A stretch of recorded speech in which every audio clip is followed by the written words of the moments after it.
Hello, welcome. In this video, we're doing numbers 38, 39, and 40 from your Try 1 Algebra 3 final review. We're talking about transformations again. How does your graph move? So we want to know, how does the graph of the function f of x equals x minus 9 cubed plus 2 differ from its parent cubic function? This is actually just like the very first problem on your review sheet. Remember, if you have x plus h cubed, that's going to move to the left. If you have x minus h cubed, that's going to go to the right. If you have x cubed plus k, that's going to go up. If you have x cubed minus k, it's going to go down. So if I'm looking at my equation, we have x minus 9 cubed plus 2. I noticed that we have a minus here. We have a minus h. So that means it's going to go to the right, 9.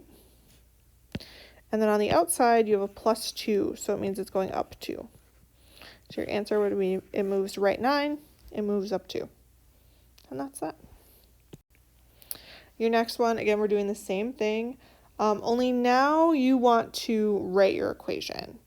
So again, we're using x cubed. If you have x minus h cubed, it's going to go to the right.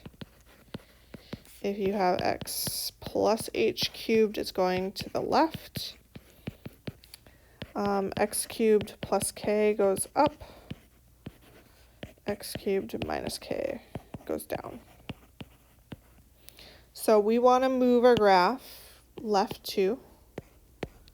So that means we want to use an equation that looks something like this. So we're going to do y equals, then we're going to do x plus 2.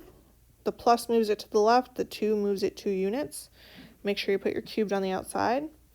Then we want a vertical translation up 2 units. Again, that means we need to have a plus k on the end. So we'll do plus 2 on the end.